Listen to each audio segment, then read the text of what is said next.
اعوذ باللہ من الشیطان الرجیم بسم اللہ الرحمن الرحیم۔ حضرت عبداللہ بن سلام رضی اللہ تعالیٰ عنہ فرماتے ہیں کہ سمعت رسول اللہ صلی اللہ علیہ وسلم یقول، میں نے اللہ کے رسول صلی اللہ علیہ وسلم کو یہ فرماتے ہوئے سنا، یا ایھا الناس، اے لوگو، افشوا السلام، سلام کو پھیلاؤ، وَأَطْعِمُوا الطَّعَامَ، اور کھانا کھلاؤ، وَصِلُوا الْأَرْحَامَ، اور صلہ رحمی کرو، وَصَلُّوا وَالنَّاسُ نِیَامٌ، اور نماز پڑھو اس وقت جب دوسرے لوگ سوئے ہوئے ہوں، تدخلوا الجنۃ بالسلام، اگر تم ایسا کرو گے تو جنت میں سلامتی کے ساتھ داخل ہو جاؤ گے۔ اللہ تعالیٰ سے دعا ہے کہ اللہ تعالیٰ ہمیں عمل کرنے کی توفیق عطا فرمائے۔ خلق، اس نے پیدا کیا،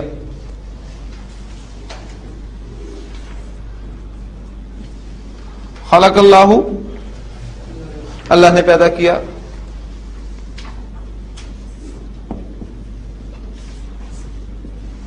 خلق اللہ الناس، اللہ نے تمام انسانوں کو پیدا کیا، اور وہ تمام کا مفہوم الناس، الف لام جو ہے وہ ادا کر رہا ہے۔ ٹھیک، یہ تو آپ کا وہ فعل تھا جس میں آپ کہہ لیں کہ ایک مفعول آپ کا استعمال ہو گیا۔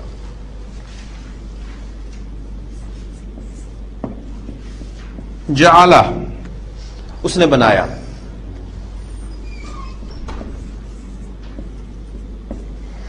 جعل اللہ، اللہ نے بنایا،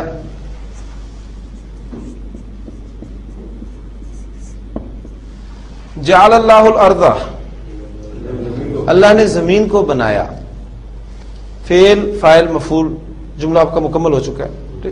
لیکن ابھی آپ دیکھ رہے ہیں کہ کچھ اس میں کمی محسوس ہو رہی ہے، یعنی ایک سوال پیدا ہو سکتا ہے، اللہ نے زمین کو کیا بنایا؟ ٹھیک، اگر میں کہتا ہوں کہ اللہ نے زمین کو ایک بچھونا بنایا، ایک فرش بنایا، تو اب یہ جو ایک فرش ہے یہ دوسرا مفعول ہوگا، اور وہ مفعول ہے چونکہ لہذا وہ بھی حالت نصب میں استعمال ہوگا، تو جعل اللہ الارض فراشن۔ تو اب اس جملے میں الارض اور فراشن یہ دونوں اس کے مفعول ہیں، ذہن رکھیے گا۔ اللہ نے زمین کو ایک فرش بنایا،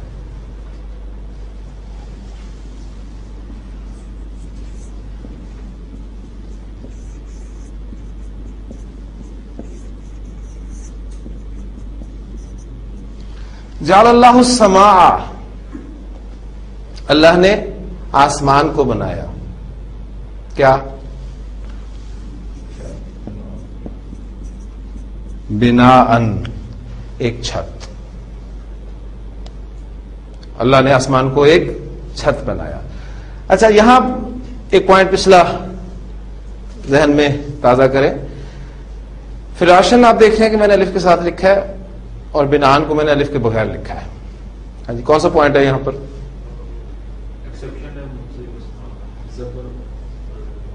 یعنی منصرف اسماء ہم نے پڑھا تھا جب بھی حالت نصب میں استعمال ہوتے ہیں تو دو زبر کے بعد ایک الف ایڈ ہوتا ہے، یہ قاعدہ ہے۔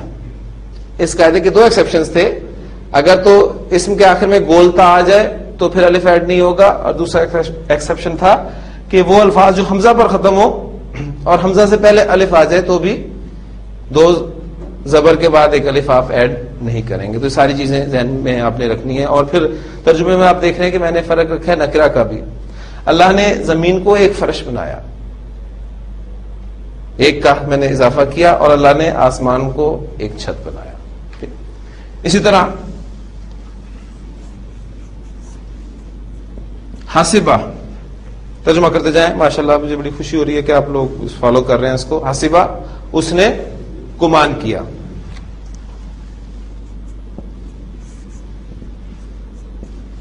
حاسبہ زید، زید نے گمان کیا، رفع میں آ گیا تو فاعل ہو گیا آپ کا، وہ ظاہر ہو گیا، پہلے وہ ضمیر کی صورت میں تھا، اب یہاں پر ظاہر ہو گیا. حسب زید، زید نے گمان کیا.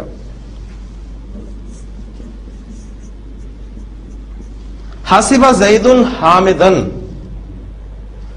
زید نے حامد کو گمان کیا. سمپل جو ہمارے پاس اردو میں فاعل اور مفعول کو رکھنے کا فارمولا ہے، نے فاعل کے ساتھ اور کو مفعول کے ساتھ. تو زید نے گمان کیا حامد کو. ابھی بھی دیکھیں اس میں کمی ہے. سوال پیدا ہوتا ہے کیا گمان کیا؟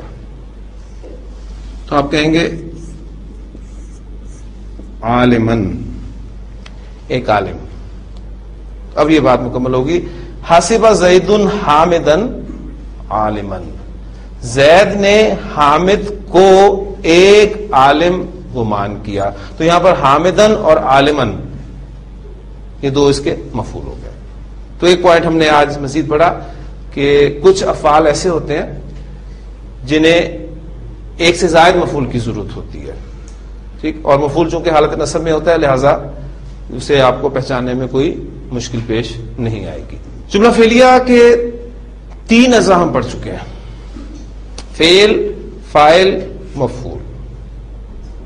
آج ہم جملہ فعلیہ کا ایک چوتھا جز پڑھنے لگے ہیں. ٹھیک ہے، وہ چوتھا جز کیا ہے؟ اردو میں ایگزامپل رکھتا ہوں پھر اس کی عربی کرتے ہیں.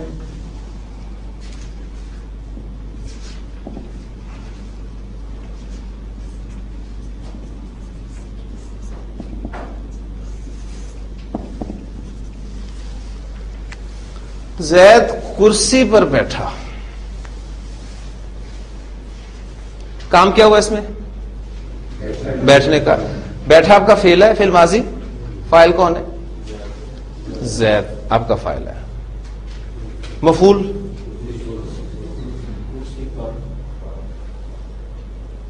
اب دیکھیں یہاں وہ پوائنٹ آپ نے اپنے ذہن میں ہے، بڑا ٹیڑھا سا پوائنٹ، لیکن یہ آپ نے اس کو کلیئر کرنا ہے. مفعول دیکھیں کن افعال کا ہوتا ہے؟ جو متعدی افعال ہوتے ہیں. ٹھیک ہے، مفعول ہم نے پڑھا ہے وہ ٹرانزٹیو ورب اور انٹرانزٹیو ورب کے حوالے سے مفعول متعدی افعال کا استعمال ہوگا. اب یہ بیٹھنا جو فعل ہے یہ متعدی ہے کہ لازم ہے؟ یہ لازم ہے نا. میں نے کو بتایا تھا کہ لازم افعال کون سے ہیں؟ انٹرانزٹیو ورب آپ کے کون سے ہیں؟ جب فعل کا اثر خود فاعل پر ہو. متعدی ہوتا ہے فاعل سے آگے ٹرانسفر ہو کسی اور پر. ٹھیک، تو اب یہ بیٹھنا آپ کا لازم فعل ہے. یہ آپ کا فعل ہو گیا.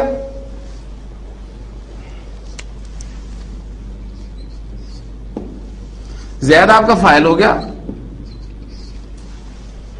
اب اس جملے میں مفعول نہیں ہے کیونکہ لازم فعل ہے.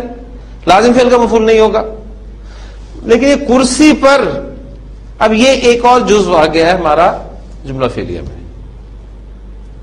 اس جزو کو ہم کہیں گے متعلق فعل.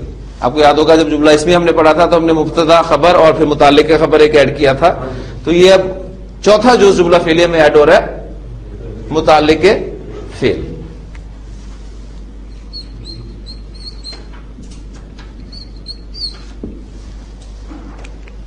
پتا آپ کو صرف یہ، اگر آپ کا ٹرانزٹیو اور انٹرانزٹیو ورب کا کنسپٹ کلیئر ہے تو اس وقت آپ کو پتہ چل جائے گا کہ یہ مفعول ہے یا پھر متعلق فعل ہے. ٹھیک ہے، آپ کو ابھی انشاءاللہ تعالی مزید ایک سٹیپ ہم آگے جائیں گے تو زیادہ بات انشاءاللہ کلیئر ہوگی. اب یہ کرسی پر، اس کے عربی آپ کے لیے کوئی مشکل نہیں ہے. یہ کون سا مرکب ہے؟ مرکب جاری. مرکب جاری آپ پڑھ چکے ہیں. ٹھیک، تو مرکب جاری کو بھی ہم نے یہاں پر بھی جاری رکھنا ہے. ہاں جی، عربی اس کی بنائیں. بیٹھنے کے لیے کیا لفظ استعمال ہوتا ہے؟ جلسہ. وہ بیٹھا. اب وہ کو ظاہر کر دیا تو ہمارا زیادہ آ گیا. جلسہ زیدن، زید بیٹھا. اب مفعول نہیں ہے، کرسی پر یہ ہمارا متعلق فعل ہے تو ہمیں اب چوتھا کلر یوز کرنا پڑے گا، علی الکرسی.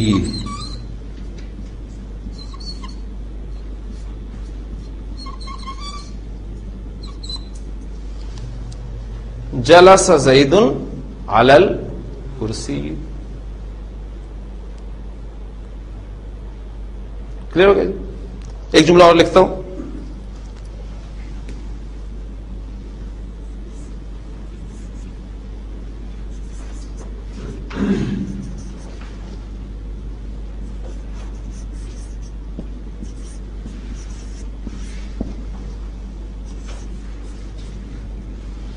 حامد گھر سے مسجد کی طرف گیا.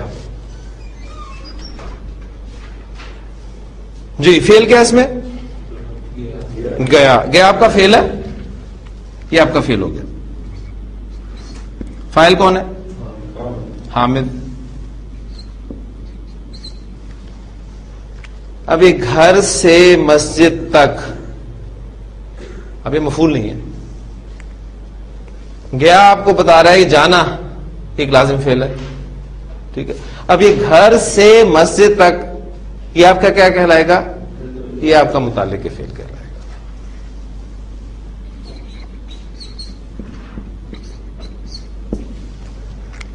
جی ٹرانسلیٹ کرتے ہیں اس کو. جانے کے لیے ذہابہ،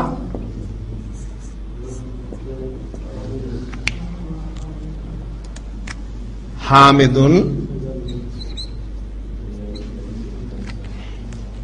گھر سے کی عربی آپ کو آتی ہے؟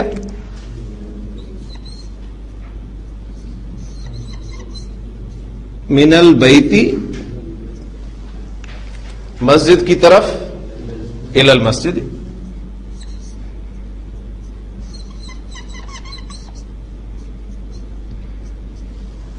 ذهب حامد من البیت الی المسجد. تو آپ دیکھیں انشاءاللہ تعالی جب عربی آپ کے سامنے لکھی ہوگی تو تھوڑا سا آپ غور کریں گے تو ٹرانسلیشن کوئی مشکل نہیں ہے آپ کے لیے. ذهب وہ گیا، ذهب حامد. اب اپنے کا اچھا وہ جو تھا وہ ظاہر ہو گیا کیونکہ رفع میں آ گیا تو حامد گیا.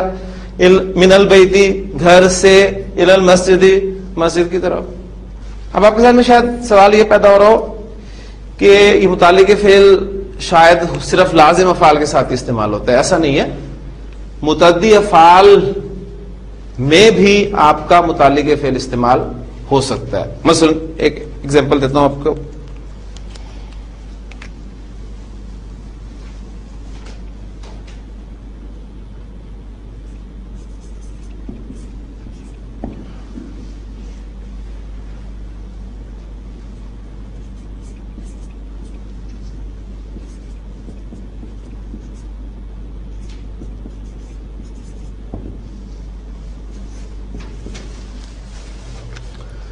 فاعل ضمیر کی صورت میں، مفعول ضمیر کی صورت میں، یہ چیزیں ساتھ ساتھ میں دہراتا رہوں گا تاکہ آپ بھول نہ پائیں اس کو.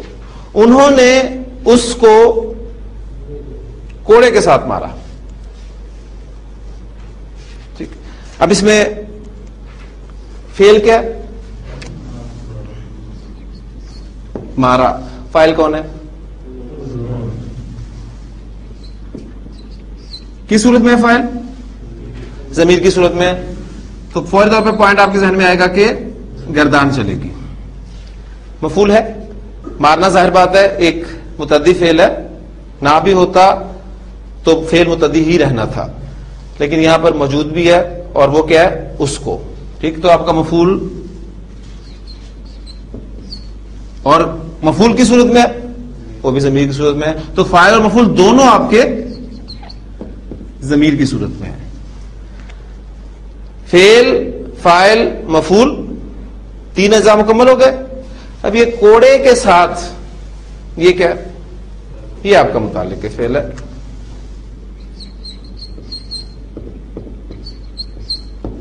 یعنی کوڑے کے ساتھ کی انگریزی کیا ہوگی؟ ود کوڑا. ٹھیک ہے. اور ود کے لیے آپ کیا استعمال کرتے ہیں؟ با. ہم نے حروف جارہ میں بنیادی پہلا حرف جو پڑھا تھا وہ با پڑھا تھا نا، کہ با جو ہے وہ ساتھ، یعنی انگریزی کا جو ود ہے ان معنی میں استعمال ہوتا ہے. اب سب چیزیں آپ کے سامنے آ گئی ہیں، اس کو ٹرانسلیٹ کر دیں. میں نہیں سمجھتا کوئی مشکل ہوگا. جی انہوں نے مارا. پہلے ہم اس کو رہیں گے، فاعل ضمیر کی صورت میں تھا لہذا گردان چلی. ضربا ضربا ضربو.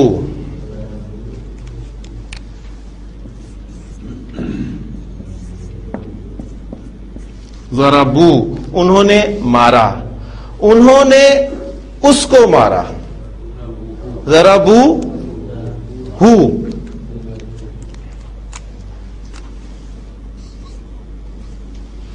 یہاں کون سا پوائنٹ ہے؟ الف ختم ہو جائے گا.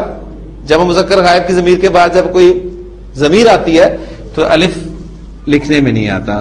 ضربو ہو, انہوں نے اس کو مارا کوڑے کے ساتھ. کوڑے کی عربی ہوتی ہے صوتن, قرآن مجید میں بھی استعمال ہوا ہے لفظ, تو بس صوتی.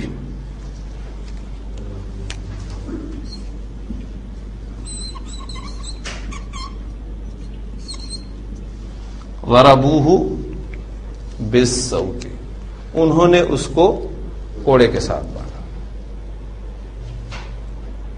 ٹھیک ہو. اور مزید آپ اس میں ایڈیشن کرنا چاہتے ہیں تو آپ کی مرضی ہے. انہوں نے اس کو کوڑے کے ساتھ ایسے مارا جیسے مارا جاتا ہے, تو پھر مفعول مطلق کا استعمال ہو جائے گا ضربن. ٹھیک ہے. پھر کیوں مارا, وجہ بیان کرنے کے لیے مفعول لہو آپ استعمال کر سکتے ہیں. کب مارا, کس جگہ پر مارا, ان دونوں کے لیے مفعول فی استعمال کر سکتے ہیں. ٹھیک ہے. اکیلے مارا یا کوئی اور بھی ساتھ تھا, اگر وہ ایڈ کرنا ہے تو مفعول ماہو کا استعمال کیا جا سکتا ہے. تو کل جو ہم نے مفاعیل خمسہ پڑھے تھے تو وہ بعد میں اس میں آپ ایڈ کر سکتے ہیں. بہرحال ہمارا بنیادی جملہ جو ہے اب اس میں آج چوتھا جز آ گیا, فعل, فاعل, مفعول اور متعلق فعل. انشاءاللہ تعالی آج ایک حدیث میں آپ کو کرواؤں گا گرامیٹیکلی, اور مجھے امید ہے کہ آپ کو انتہائی خوشی ہوگی کہ آپ حدیث کو گرامیٹیکلی اس کا انالیسس کر سکیں گے. صرف جملہ فعلیہ کو ابھی ہم نے سٹارٹ ہی کیا, ابھی بہت ساری چیزیں ہم نے پڑھنی ہیں, لیکن انشاءاللہ تعالی ایک حدیث آپ کے سامنے یہاں پر بورڈ پر لکھی ہوگی. میں اردو لکھوں گا تو بھی آپ اس کی عربی کر لیں گے انشاءاللہ تعالی, اور اگر عربی لکھوں گا تو اس کو ٹرانسلیٹ کرنا آپ کے لیے کوئی مشکل نہیں ہوگا انشاءاللہ تعالی. بس اس کے لیے تھوڑا سا انتظار کرنا پڑے گا, اور وہ ایک ٹاپک ہے بیچ میں, اب میں اس کو شروع کرنے لگا ہوں. دیکھیں, ہم نے اب تک جتنی بھی ایگزامپلس کی ہیں جملہ فعلیہ میں, ہم نے اب تک جتنی بھی ایگزامپلس کی ہیں اس میں فاعل اور مفعول وہ دونوں مفرد تھے. میں نے فاعل کو بھی مفرد یوز کیا, میں نے مفعول کو بھی مفرد یوز کیا, لیکن ہمیشہ ایسا نہیں ہوگا. آپ کا فاعل بھی بعض اوقات مرکب ہو سکتا ہے اور بعض اوقات آپ کا مفعول بھی مرکب ہو سکتا ہے, اور کسی جملے میں دونوں بھی مرکب ہو سکتے ہیں. تو ہمارا نیکسٹ جو ٹاپک ہے وہ ہے جملہ فعلیہ میں فاعل اور مفعول بطور مرکب.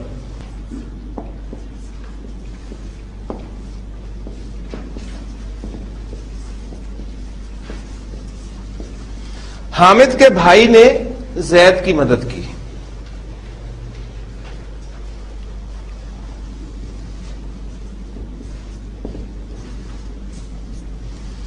زید نے حامد کے بھائی کی مدد کی.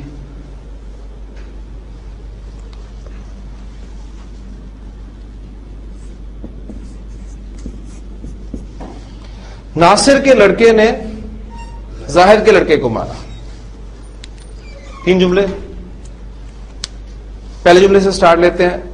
تعین کرنا ہمارے لیے ضروری ہے, فعل, فاعل, مفعول. اور اب ایک چیز آپ نے اضافہ اور کرنا ہے اس میں کہ متعلق فعل بھی ڈھونڈنے کی کوشش کرنی ہے اگر وہ تو موجود ہے. اگر نہیں ہے تو پھر فاعل اور مفعول کو دیکھنا ہے کہ وہ مفرد کی صورت میں استعمال ہوئے ہیں یا مرکب کی صورت میں استعمال ہوئے ہیں. جی پہلے جملے کو لیں. اس میں آپ کا فعل مدد کی, فاعل حامد کا بھائی, فاعل اب آپ کا حامد کا بھائی ہے, ذہن میں رکھیے گا. خالی حامد نہیں ہے نہ بھائی ہے, اصل مدد کرنے والا تو بھائی ہے لیکن حامد کا ذکر اس میں آیا. بالکل یہ وہی چیز ہے چاہے ہم نے جملہ اسمیہ پڑھا تھا کہ جملہ اسمیہ میں آپ کا مبتدا مرکب تھا, خبر بھی مرکب تھی, اور کبھی دونوں مفرد تھے. یہ وہی کانسیپٹ ہے. اب آپ کا فاعل اور مفعول کبھی مفرد ہوں گے اور کبھی مرکب ہوں گے. جی اس کو ہم ٹرانسلیٹ کر لیتے ہیں. مدد کرنے کے لیے نصرہ, ہاں جی کس نے مدد کی ہے؟ حامد کے بھائی نے. میں چاہوں گا کہ اس کا تعین کر دوں تاکہ بات بالکل کلیئر ہو جائے. یہ فعل ہے آپ کا, یہ آپ کا فاعل ہے, یہ آپ کا پورا جو ہے یہ فاعل ہے حامد کا بھائی, اور زید آپ کا یہ مفعول ہے. جی حامد کا بھائی کون سا مرکب ہے؟ مرکب اضافی. ہاں جی مرکب اضافی حامد کے بھائی کی عربی کیا ہے؟ میں نے آپ کو بتایا تھا کہ اخن اور ابن دو الفاظ کے بارے میں خاص طور پہ کہ جب یہ مضاف ہو کر آتے ہیں تو ان کا اعراب ایک اور طریقے سے ظاہر کیا جاتا ہے. اخون کو ہم حالت رفع میں اخو لکھتے ہیں, حالت نصب میں اخا, اور حالت جر میں اخی. یعنی اخون مضاف ہو کر آئے گا تو حالت رفع میں اخو, حالت نصب میں اخا, اور حالت جر میں اخی. اخو, اخا, اخی. کب؟ جب مرکب اضافی میں استعمال ہوگا, ورنہ نارملی یہ اخن, اخن اور اخن ہی استعمال ہوگا, دھیان میں رکھیے گا. ہاں جی, حامد کا بھائی کیا بنے گا؟ اخو حامد. فائل ہے نا, فائل حالت رفع میں ہوگا تو حالت رفع میں ہم اخو شکل استعمال کریں گے. نصرہ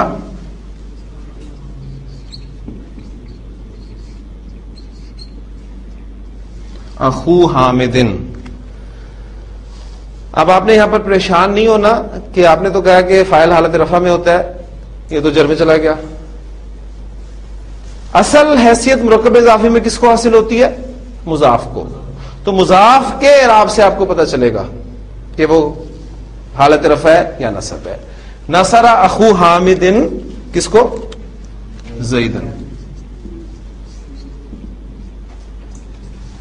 کلیئر ہو گیا یہ جملہ؟ دوسرے جملے کی طرف آئے. اس میں آپ کا فعل وہی مدد کی, فاعل زید, مفعول اب کون ہے؟ حامد کا بھائی. اس جملے میں آپ کا فاعل مرکب تھا, اس جملے میں آپ کا مفعول جو ہے مرکب کی صورت میں آ گیا. ٹھیک ہے, تو ٹرانسلیٹ کر رہے ہیں, کوئی مشکل بات نہیں ہے جی. نصرہ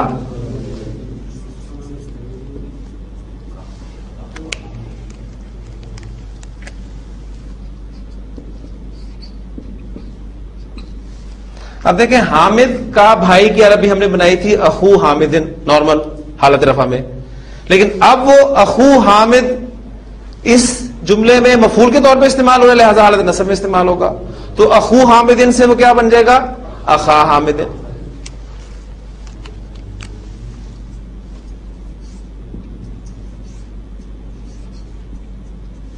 نصر زید اخا حامد. جی کلیئر ہو گیا پوائنٹ؟ اخو, اخا, اخی. رفع میں اخو, نصب میں اخا. یہاں پر حالت رفع میں فاعل کے طور پہ تھا تو اخو حامدن, وہاں مفعول کے طور پہ آیا تو اخا حامدن. یہ تیسرا جملہ. ناصر کے لڑکے نے زاہد کے لڑکے کو مارا. کام اس میں مارنے کا ہوا ہے. فاعل کون ہے؟ ناصر کا لڑکا. اور مفعول کون ہے؟ زاہد کا لڑکا. اور فاعل اور مفعول دونوں مرکب کی صورت میں. ہاں جی, ہم پہلے رفع عمل میں ناصر کا لڑکا اور حامد کا لڑکا اس کو کنسٹرکٹ کر لیتے ہیں تاکہ ہمارے لیے مشکل نہ ہو. دونوں مرکب اضافی ہیں.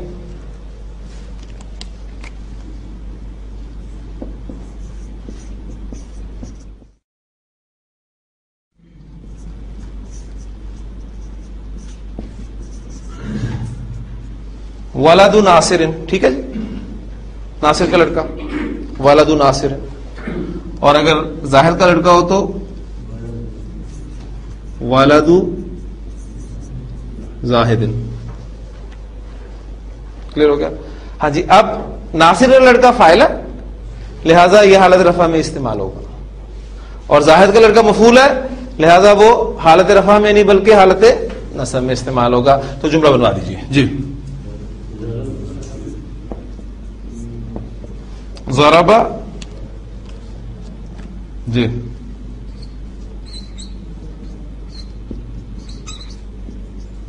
ولد ناصر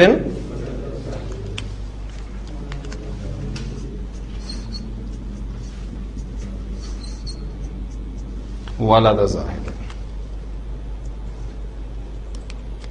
اعراب شاید آپ کو اب وہ بات یاد آئی ہوگی, میں نے کہا تھا آپ سے کہ عربی زبان میں اہم ترین چیز جو ہے وہ اعراب ہے. یہ ایگزامپل کلیئر ہو گئی. اس جملے کو میں مٹا رہا ہوں. اب میں ان کا اعراب چینج کرتا ہوں.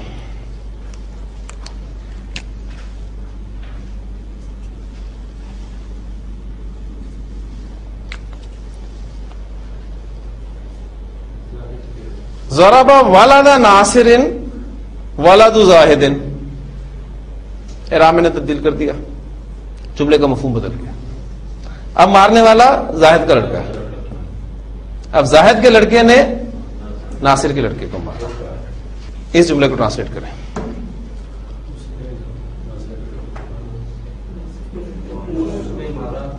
اس نے مارا ناصر کے لڑکے کو. ماشاءاللہ.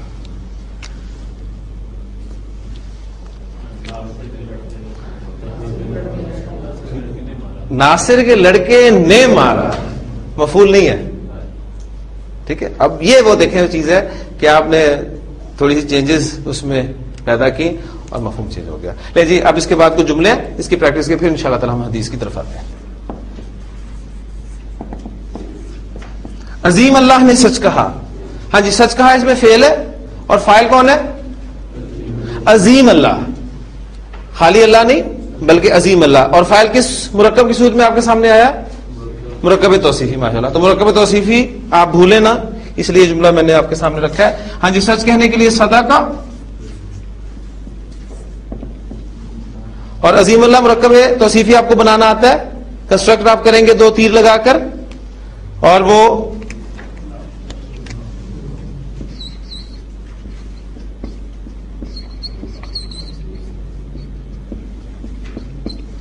اللہ العظیم, عظیم اللہ. تو صدق اللہ العظیم.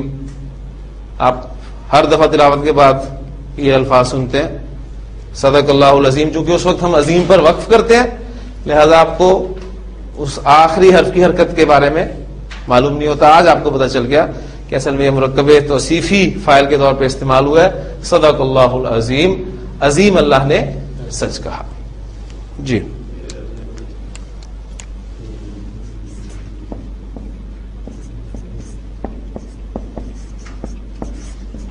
تیرے رب نے مدد کی.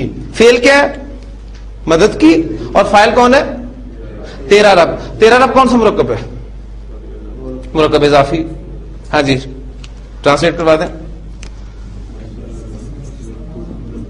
نصر ربو کا.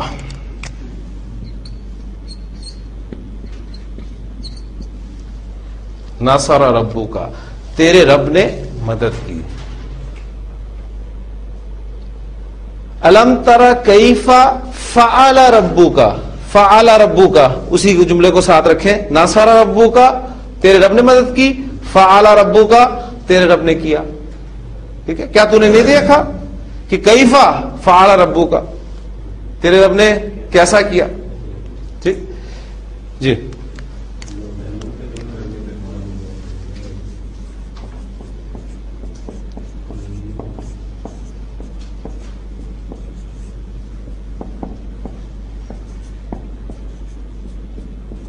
محمود کے دونوں لڑکے بیمار ہو گئے. کام کیا ہوا اس میں؟ بیمار ہونا یہ فعل ہے, اور فاعل کون ہے؟ محمود کے دونوں لڑکے. ماشاءاللہ. بس یہ آپ نے پہچان کرنی ہے فاعل اور مفعول کی کہ وہ مفرد ہے یا مرکب ہے. آگے آپ کو جملہ بنانا آ گیا الحمدللہ. جی, بیمار ہونے کے لیے میم, را, ضاد مادہ استعمال ہوتا ہے, اور فاعل کی ڈائی سے مرے گا. فاعل اسم ظاہر ہے, فاعل اسم ظاہر ہے اور ہے مثنی. جملہ فعلیہ کا ہم ترین قاعدہ, فاعل آپ کا اسم ظاہر ہو تو چاہے واحد ہو, چاہے مثنی ہو, چاہے جمع ہو, فعل واحد استعمال ہوگا. تو ہم نے مرض ورب استعمال کرنا ہے اس کا. مرض. ہاں جی, محمود کے دونوں لڑکے کون سا مرکب ہے؟ مرکب اضافی. یہ میں بنوانا پڑے گا مجھے, کیونکہ مجھے کافی جو ہے اس بات کا احساس ہے کہ یہ ترکیب شاید آپ کو بھول گئی ہو. جی, کیسے بنے گا؟ 2 لڑکے ولدانی. اور محمود ہمارا یہ ویکیبلری ہم نے لکھ لی. آپ کا مضاف مضاف الیہ. مضاف کے لیے 2 شرائط الف لام کے بغیر. پہلی شرط پوری کریں جی. ولدانی پہلی شرط پوری ہوگی, الف لام نہیں لگایا میں نے. دوسری شرط اعراب ہلکا ہوگا. مثنیٰ کا اعراب کیسے ہلکا ہوتا ہے؟ نون ہٹا دیتے ہیں, ہٹا دیں. ولدا نون ہٹ کے اعراب ہلکا ہو گیا. مضاف کی دونوں شرائط پوری ہو گئی. مضاف الیہ ایک ہی شرط ہے, حالت جب میں ہوتا ہے. لے جائیں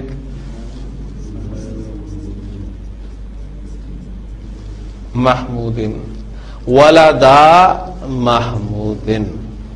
تو مردا ولدا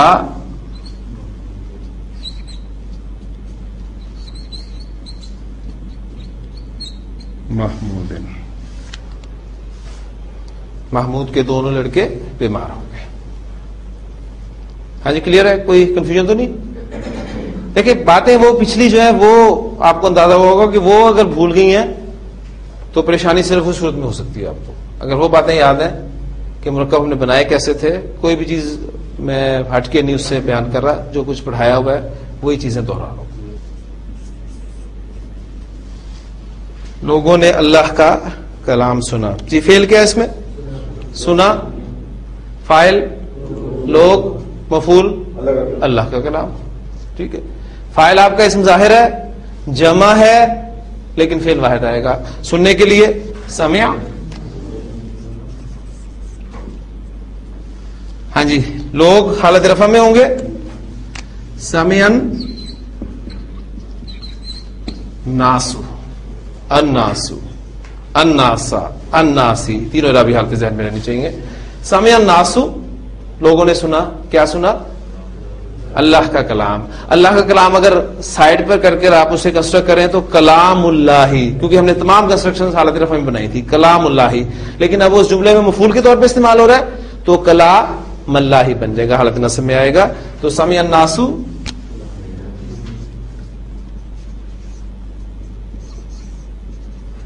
کلام اللہ ہے.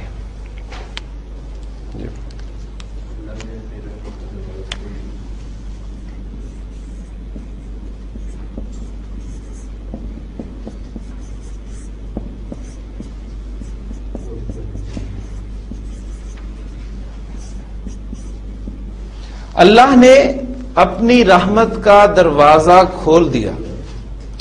جملہ لمبا دیکھ کے کبھی نہیں گھبرانا, آپ نے ذہن میں رکھیے گا. جتنا مرضی جملہ لمبا ہو, آپ کا کام صرف یہ کہ آپ اس میں تعین کر لیں کہ فعل کیا ہے, فاعل کون ہے, مفعول کون ہے, ظاہر ہے, ضمیر ہے, مفرد ہے, مرکب ہے, متعلق فعل ہے. یہ چیزیں آپ نے اگر ڈھونڈ لی تو ٹرانسلیشن کوئی مشکل نہیں ہے. جی اس میں فعل کیا ہے؟ کھول دیا فعل ہے آپ کا. کھولنے والا کون ہے؟ فاعل اللہ. اور مفعول کیا ہے؟ ہاں جی. پھر اگر دیکھیں آپ رحمت کا دروازہ کہیں گے تو پھر اپنی کو کہاں ایڈجسٹ کریں گے, وہ آپ کے لیے مشکل ہو جائے گا. لہٰذا پورا ایک حصہ جو ہے وہ آپ کا مفعول کے طور پہ استعمال ہوگا. اپنی رحمت کا دروازہ کھولنے کے لیے فاتح, فتح.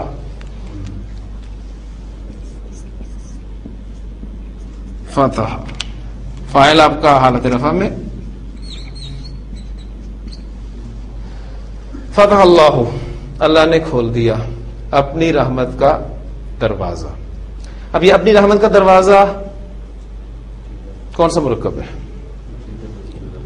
مرکب اضافی لیکن پیچیدہ. اپنی رحمت کا دروازہ. اب یہ اپنی کے لیے میں لفظ کیا استعمال کروں گا؟ یعنی یہ میں کس کے لیے استعمال کر رہا ہوں؟ اللہ کے لیے نا, یعنی تھرڈ پرسن کے لیے استعمال کر رہا ہوں. ٹھیک ہے. جب آپ اللہ سے دعا کرتے ہیں اللہ اپنی رحمت کا دروازہ کھول دے, تو آپ پھر سیکنڈ پرسن کی بات کر رہے ہوتے ہیں, کیونکہ اللہ سے آپ مخاطب ہیں. اے اللہ تو اپنی رحمت کا دروازہ کھول دے. دعا مانگتے ہیں آپ, اس سے میچ کیجیے گا, دیکھیں آپ کے سامنے بات آ جائے گی. تو اللہ کہتے ہیں کہ میں نے اپنی رحمت کا دروازہ کھول دیا. تو اب اللہ جب فرسٹ پرسن کے طور پہ بات کریں گے تو وہ اپنے لیے لفظ بھی اپنا ہی استعمال کریں گے, تو یہ اپنا لفظ یہ تھرڈ پرسن کے لیے استعمال ہوگا, لہذا اپنی رحمت کا دروازہ سے مراد یہاں ہے اس کی رحمت کا دروازہ. ٹھیک ہے, اس کی رحمت کا دروازہ. اب اس کی رحمت کا دروازہ اس کو میں یہی کنسٹرکٹ کرتا ہوں تاکہ آپ کو آسانی ہو جائے. اس کو تھوڑا پیچھے کر کے لکھ دیتا ہوں.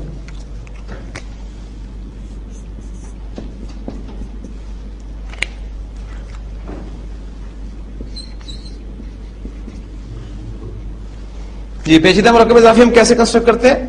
سروں سے پکڑتے ہیں.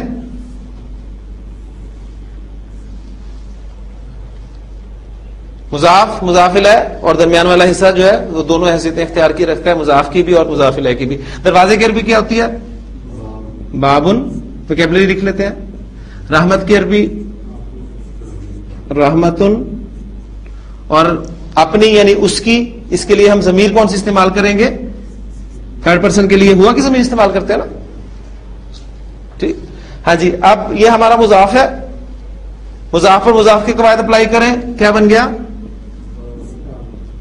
بابو. مضاف الیہ کی طرف آ جائیں. ضمائر جب مضاف الیہ کی جگہ پہ استعمال ہوتی ہے تو جر والی ضمائر استعمال ہوتی ہے. کون سی استعمال ہوگی؟ اٹیچڈ ہو. رحمت ان کا ورڈ مضاف بھی ہے مضاف الیہ بھی ہے. ابھی دیکھیں ساری باتیں وہی پرانی باتیں دہرائی جا رہی ہیں. مضاف بھی ہے مضاف الیہ بھی ہے. اس کا مضاف الیہ تو حالت جر میں چلا جائے گا, رحمتن رحمتن رحمتن. ٹھیک ہے, یعنی پہلے اس پہ مضاف الیہ کی قواعد اپلائی کر دیتے ہیں, رحمتن.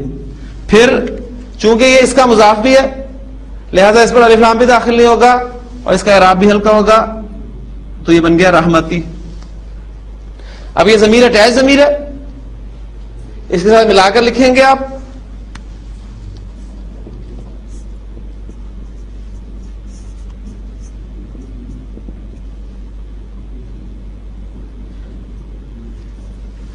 ہو سے پہلے زیر آ جائے تو اس پہ کون سی حرکت آتی ہے؟ کھڑی زیر.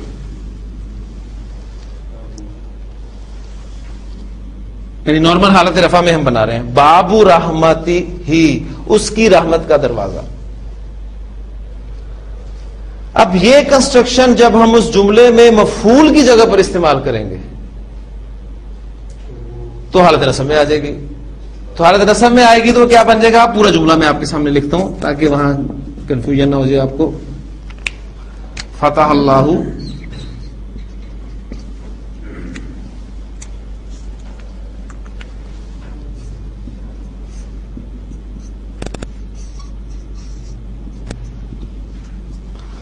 بابا رحمتی ہی, اللہ نے اپنی رحمت کا دروازہ کھول دیا. مسجد میں داخل ہوتے وقت کیا دعا مانگتے ہیں اللہ سے؟ ذرا غور کیجیے گا ان الفاظ پہ. اللہم افتح, ٹھیک ہے, اللہم افتح, اے اللہ تو کھول دے. اب وہ کھول دے یہ ایک فعل امر ہے, وہ بھی ہم نے پڑھنا ہے. یہ ہے ماضی فتح, وہ ہے افتح, تو کھول دے. آپ دعا کر رہے ہیں اس سے. لی, میرے لیے. اپنی رحمت کے دروازے, یہاں میں نے بابن واحد استعمال کیا, وہاں آپ باب لگا لیں. وہ مفعول کے طور پہ آئے گا وہاں بھی. تو اب وابا رحمتی کا, اب چونکہ آپ اللہ سے مخاطب ہے نا تو اس لیے اب وابا رحمتی کا کہہ رہے ہیں آپ کہ تیری رحمت کے دروازے, اللہ تو تیری رحمت کے دروازے کھول دے. مراد ہے اللہ تو اپنی رحمت کے دروازے کھول دے. اللہم افتح لی ابواب رحمتک. اور یہ سمپل جملہ ہے کہ اللہ نے اپنی رحمت کا دروازہ کھول دیا. ایڈ کر سکتے ہیں اللہ نے میرے لیے اپنی رحمت کا دروازہ کھول دیا. اب میرے لیے کیا جملہ ہے, میں حیثیت کیا ہوگی اس کی؟ میرے لیے متعلق فعل, جار مجرور متعلق فعل ہم نے بنایا نا, تو آپ اس میں ایڈ کر سکتے ہیں فتح اللہ لی بابا رحمتی ہی, اللہ نے میرے لیے اپنی رحمت کا دروازہ کھول دیا. کلیئر ہو رہا ہے کچھ؟ چلے نہیں جی, کچھ ایگزامپلس ہو گئی ہیں, امید ہے کہ کافی کنسپٹ آپ کا کلیئر ہو گیا ہوگا. تو حدیث کا میں نے آپ سے کہا, تو آج میں آپ کو ایک حدیث کرواتا ہوں نبی اکرم صلی اللہ علیہ وسلم کی, اور اس امید پہ کہ انشاءاللہ تعالیٰ آپ اسے باقاعدہ کریں گے. اس کے لیے کچھ ہم الفاظ جو ہیں وہ پہلے لکھ لیں جو اس میں استعمال ہوں گے، پھر ان الفاظ کو میں وہاں پر جوڑوں گا اور آپ اس کا مفہوم انشاءاللہ تعالی آپ نکالیں گے. لعنت کرنا، لعنت بھیجنا، ٹھیک ہے، دو طرح ہم اردو میں استعمال کرتے ہیں. یہ کام کا نام ہے لعنت کرنا، ٹھیک ہے.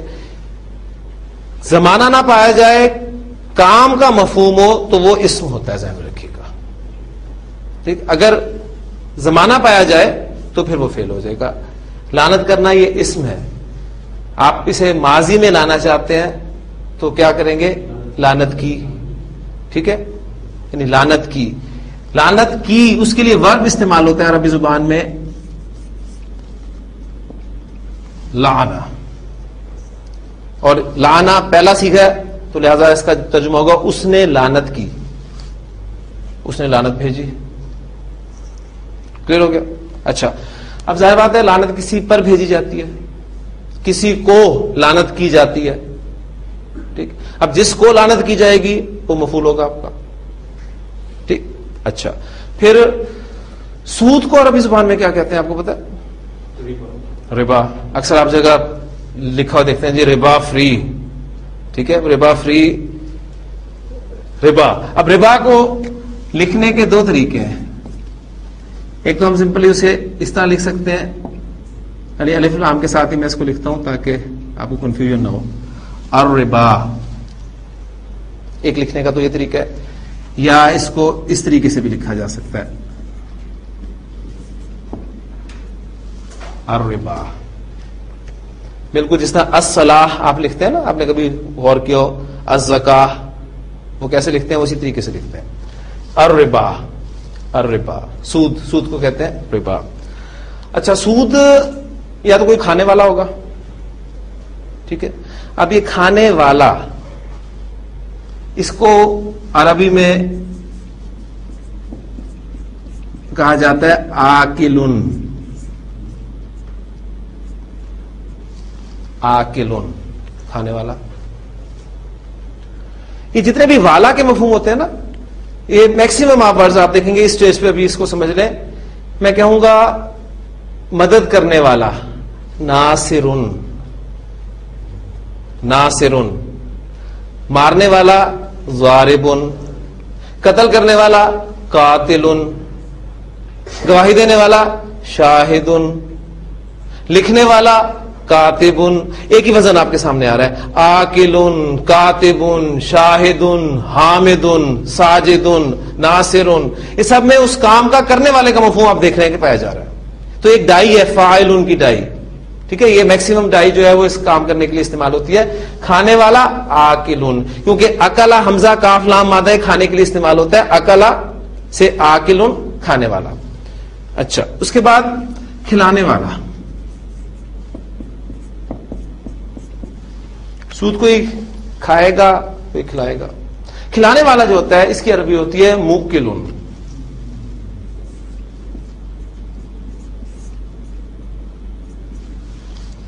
موکلن. کوئی کھا رہا ہوگا، کوئی کھلا رہا ہوگا، کوئی اس کو لکھ رہا ہوگا. ہم سواء، دے آر ایکول. اس کام میں، اس فعل میں. جملہ اسمیہ سمپل. انگریزی میں آپ اسے لکھیں گے یا اردو میں لکھیں گے تو آپ کوما لگائیں گے، انورٹڈ کاماز میں لکھیں گے کہ دے آر ایکول. لیکن عربی زبان میں نو پنکچویشن. وقالا، اور آپ سے نے فرمایا ہم سواؤن. سواؤن برابر کے لیے لفظ استعمال ہوتا ہے، واحد کے لیے بھی استعمال ہوتا ہے، جمع کے لیے بھی استعمال ہوتا ہے. واحد جمع سب کے لیے استعمال ہوتا ہے سواؤن. اس لیے کہیں آپ نے کہیں کہ ہم کے بعد سواؤن آنا چاہیے تھا. نو، یہ سواؤن ورڈ جو ہے یہ واحد جمع دونوں کے لیے استعمال ہوتا ہے. قالا، اور آپ سے نے فرمایا ہم سواؤن، وہ سب برابر ہے. تو ٹاپک ہم نے آج پڑھا تھا جملہ فعلیہ میں فاعل اور مفعول بطور مرکب. تو آپ نے دیکھا کہ دونوں کی ایگزامپل اس میں آ گئی. رسول اللہ فاعل بطور مرکب اضافی. آکل الربا مفعول بطور مرکب، مفعول بطور مرکب، مفعول بطور مرکب، مفعول بطور مرکب، اور سمپل جملہ اسمیہ. اور ایک حدیث آپ کو یاد ہو. اور یہ کوئی معمولی حدیث نہیں ہے، ذہن میں رکھیے گا. قرآن مجید میں سورۃ البقرہ میں اللہ تعالیٰ نے آیت نمبر 275 میں ارشاد فرمایا ہے کہ الذین یاکلون الربا، وہ لوگ جو سود کھاتے ہیں، لا یقومون، وہ قیامت کے دن نہیں کھڑے ہوں گے، کما یقوم الذی یتخبطہ الشیطان من المس، مگر ایسے جیسے کہ وہ لوگ کھڑے ہوتے ہیں، وہ کھڑا ہوتا ہے جسے شیطان نے چھو کر باولا کر دیا ہو، بدحواس کر دیا ہو. ذالک بِأَنَّهُمْ قَالُوا إِنَّمَا الْبَيْعُ مِثْلُ الرِّبَا، یہ حال ان کا اس وجہ سے ہوگا کہ وہ کہتے ہیں کہ بزنس بھی تو سود کی طرح ہی ہے. کیا فرق ہے؟ نفع کمانا مقصد ہے نا، تو کاروبار میں بھی آپ نفع کماتے ہیں، تو سود میں بھی فائدہ ہی اٹھا لیا، تو ایک جیسے ہی ہیں. اللہ تعالیٰ نے کوئی اسے دلیل نہیں دی اس کے لیے، صاحب اپنی اتھارٹی جو ہے وہ بیان کی. احل اللہ البیع وحرم الربا، اللہ نے تجارت کو، بزنس کو، کاروبار کو حلال قرار دیا اور سود کو حرام قرار دیا. نہیں پتا تھا، پتا چل گیا. فمن جاءہ موعظۃ من ربہ، بس جس کے پاس اس کے رب کی طرف سے ایک نصیحت آ گئی، فانتہا، پھر وہ باز آ گیا، فلہ ما سلف، تو اس کا جو گزر گیا، وامرہ الی اللہ، اب یہ چھوٹے چھوٹے جملے ہیں، آپ ٹرانسلیٹ کر سکتے ہیں. وامرہ الی اللہ، اس کا معاملہ اللہ کی سپرد ہے، اللہ اس سے خود ہی نپٹ لے گا. اگلے الفاظ ذرا غور سے سنیے گا. ومن عادہ، ومن عادہ، اور جس نے دوبارہ کیا، کان کھول کے سن لیں، اولئک اصحاب النار ہم فیہا خالدون، یہ آگ والے ہیں، ہمیشہ اس میں رہیں گے. آیت نمبر 278 اسی سورہ مبارکہ کی. یا ایھا الذین آمنوا اتقوا اللہ، اے ایمان والو اللہ سے ڈرو. وذروا ما بقی من الربا، اگر تھی تمہاری زندگی میں یہ چیز چھوڑ دو، سود میں سے جو کچھ بھی تھا وہ چھوڑ دو. ان کنتم مؤمنین، اگر تم مومن ہو. فَإِن لَمْ تَفْعَلُوا، پھر اگر تم نہیں چھوڑتے، فَأْذَنُوا بِحَرْبٍ مِّنَ اللَّهِ وَرَسُولِهِ، تو اللہ اور اس کے رسول کے ساتھ جنگ کرنے کے لیے تیار ہو جاؤ. قرآن مجید میں کسی اور گناہ پر اللہ تعالیٰ کا اتنا غضب نہیں بھٹکتا جتنا اس سود پر ہوتا ہے. نبی کی ایک اور حدیث ہے، آپ سے نے فرمایا کہ الربا 70 حوبا، سود کے گناہ کے 70 درجے. ایسرھا، اس کا لوئسٹ لیول جو ہے وہ یہ ہے کہ این ینکح الرجل امہ، کہ آدمی اپنی ماں کے ساتھ نکاح کرے. دکھنے میں تو ایک جیسا ہی ہے، یعنی اس کو اس کے ساتھ جوڑیے. انما البیع مثل الربا، ایک جیسی چیزیں ہیں دیکھنے میں. این ینکح الرجل امہ، آدمی اپنی ماں کے ساتھ نکاح کرے. فرق کیا ہے؟ ایک ہی جیسی چیز ہے. احل اللہ البیع وحرم الربا، اللہ نے حلال کیا ایک چیز کو اور دوسری چیز کو حرام کر دیا. ذہن میں رکھیے گا کہ کہنے کو معمولی سی چیز ہے، بات پھر وہی جہاں سے شروع کی تھی میں اپنی زندگی میں دیکھوں، اپنے ارد گرد دیکھوں، اپنے قریبی دوستوں بھائیوں کو دیکھوں، آپ اپنے آپ کو دیکھیں، آپ کی زندگی میں کہیں یہ انوالو تو نہیں. یہ الگ بات ہے کہ رسول اللہ صلی اللہ علیہ وسلم کا یہ فرمان بھی ہے کہ ایک دور ایسا آئے گا کہ کوئی شخص بھی سود کے غبار سے، اس کے دھوئیں سے محفوظ نہیں رہ سکے گا. وہ ڈائریکٹلی انوالو نہ ہو اس میں، لیکن اس سود کا غبار، دھواں اس کے اندر ضرور جائے گا. باہر کہیں آگ لگی ہوئی ہو، دھواں اٹھ رہا ہو، آپ دروازے بند کر لیں، کھڑکیاں بند کر لیں، پھر بھی کہیں نہ کہیں سے دھواں آپ کے پاس پہنچے گا. کیا کریں گے؟ سانس بند کر لیں گے. سانس نہیں آپ بند کر سکتے. آپ ڈائریکٹلی اس دھوئیں سے اس کا اثر نہیں لے رہے، لیکن وہ آپ پر اثر انداز پھر بھی ہو رہا ہے. تو یہ دور واقعی ایسا ہے کہ اس دور میں کوئی شخص بھی سود سے پاک نہیں ہے. محترم ڈاکٹر اسرار صاحب تو اس کو ڈیٹیل سے بیان کیا کرتے تھے کہ ہم میں سے ہر شخص جو روٹی کھا رہا ہے کس چیز کی ہے؟ گندم کی. گندم بیج سے پیدا ہوتی ہے. بیج آپ کو سودی قرضے پہ مل رہا ہے. اس کے لیے پیسٹی سائیڈز سودی قرضے پہ آپ کو مل رہی ہے. وہ ملے وہ سودی قرضے پہ لگی ہوئی ہیں. یعنی وہ آٹا جو آپ کے گھر پہ آ رہا ہے، جس کی آپ روٹی کھا رہے ہیں، اس کے پیچھے سود انوالو. لیکن آپ ڈائریکٹلی انوالو نہیں ہے اس میں. ایک تو یہ درجہ ہے. ایک ہے آپ کا ڈائریکٹلی انوالو ہونا. کوشش کیجئے، اللہ تعالیٰ سے معافی مانگتے رہیے، اور کوشش اس اعتبار سے بھی کرنی چاہیے کہ کیا ہم کچھ نہیں کر سکتے. کم از کم پہلی بات اگر ہماری زندگی میں شامل ہے تو اسے نکالیں. پہلی چیز، فمن جاءہ موعظۃ من ربہ، اس کے رب کی طرف سے نصیحت آ گئی اور پھر وہ باز آ گیا، تو چلو جو ہو چکا وہ ہو چکا. اللہ کے معاملے، اللہ کے ذمہ ہے اس کا معاملہ، اللہ تعالیٰ اس سے خود ہی نپٹ لے گا. ٹھیک ہے. لیکن ومن عادا، جس نے اس کو پھر دہرایا کہ کیا کرے، سبھی کر رہے ہیں، کیا کرے. سوچئے، اللہ تعالیٰ سے دعا کرتے رہیے، اللہ تعالیٰ بچائے. اور ہمیں کوئی کام لے لیں ہم سے، شاید ہم کوئی چینج اپنے اندر اس معاشرے میں، اس نظام میں لے آئیں. سبحانک اللہم و بحمدک، نشہد ان لا الہ الا انت، نستغفرک و نتوب الیک.